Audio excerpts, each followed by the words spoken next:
There are victories that end when the final out is recorded. The champagne gets opened.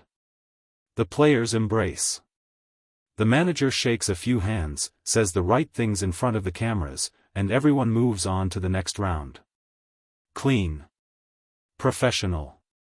Forgettable in the best possible way. And then there are victories where something happens in the aftermath that makes the game itself almost irrelevant. Venezuela beat Japan at the WBC. That result alone was enough to shake the baseball world. Japan, the defending champions, the nation that had sent Shohei Ohtani to the mound in the most iconic closing moment in recent WBC history, had been defeated. The upset was real. The margin was real. The moment belonged entirely to Venezuela.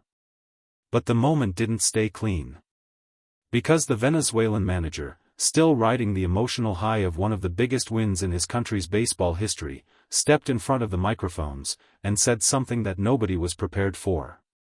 Within hours, the baseball media was not talking about the game anymore. They were talking about him. To understand why these comments landed the way they did, you first have to understand what beating Japan at the WBC actually means. This is not an ordinary international baseball matchup. Japan's national team, Samurai Japan, carries with it the full weight of a country that treats baseball not as a sport but as a national identity. The WBC is not simply a tournament for Japan. It is a stage on which the nation measures itself against the world, and the world measures itself against Japan. When Otani stood on that mound in the final moments of the 2023 WBC, he wasn't just closing out a game. He was completing a story. The greatest player on the planet, pitching for his country, in the biggest moment. It was the kind of scene that rewrites what people believe is possible in sport. Venezuela's players knew all of this walking into the matchup. Every team that faces Japan at the WBC understands the symbolic weight of what they are stepping into.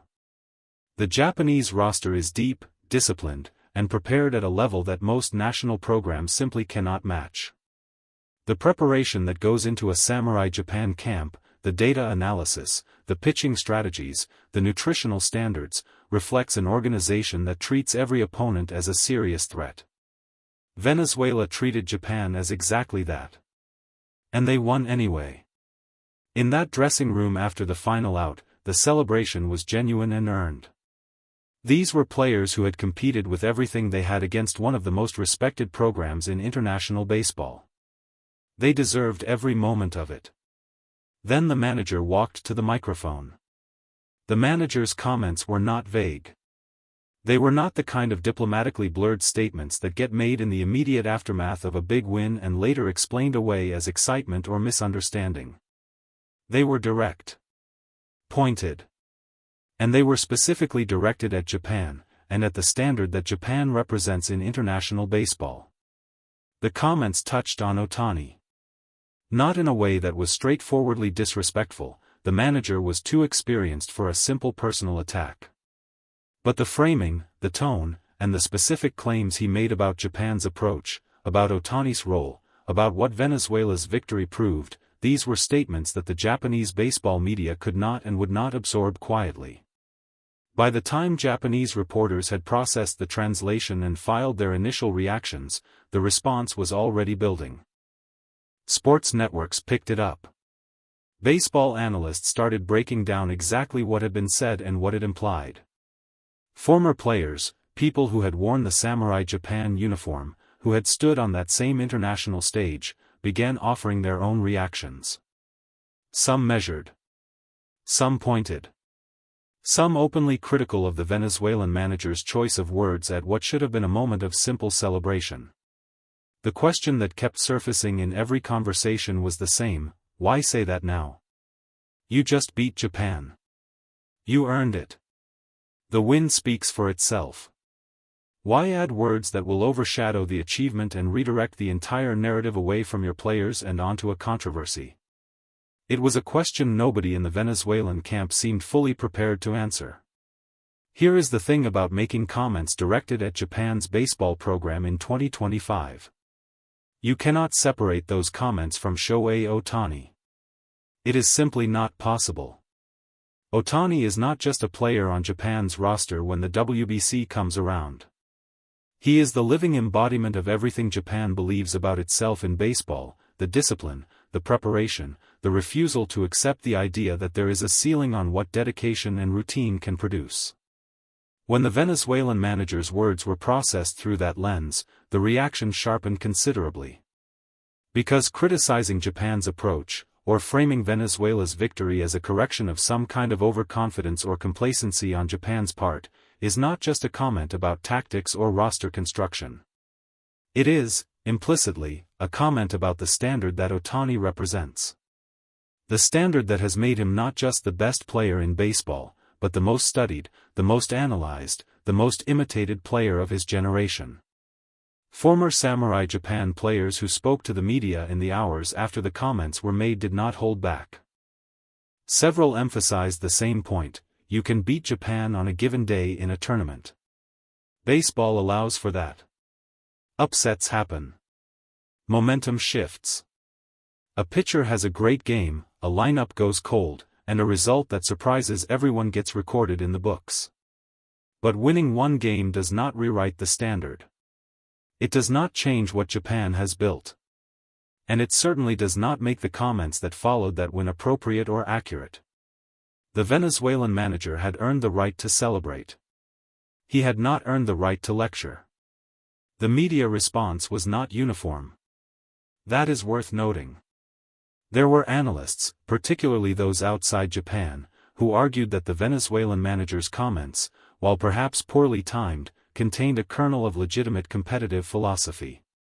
The idea that a program as decorated as Japan's can sometimes become too confident in its own systems.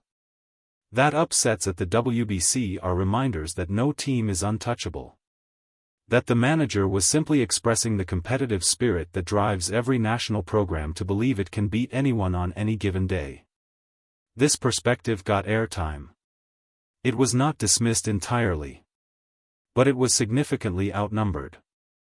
The dominant media response, in Japan, across Asia, and among the baseball analysts who follow international competition most closely, was that the timing and the tone of the comments were wrong. That there is a way to celebrate a victory with pride and confidence, and there is a way to do it that diminishes what you just achieved by making it about something other than your own team's performance. The Venezuelan players themselves, notably, were not the ones speaking. It was the manager. And that distinction matters. Because a manager's words carry the full weight of a program. When a manager speaks after a victory on the international stage, he is not speaking as an individual expressing personal feelings. He is speaking as the representative of an entire country's baseball identity. The words he chose represented Venezuela. Whether Venezuela wanted to be represented that way is a question the baseball community is still processing. Let's be precise about something that the emotional noise of this controversy has somewhat obscured. Venezuela beat Japan at the WBC. That is real, and it is significant. It is not an asterisk. It is not a fluke that should be explained away.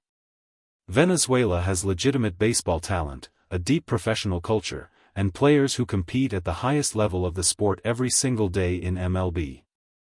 The victory deserved respect.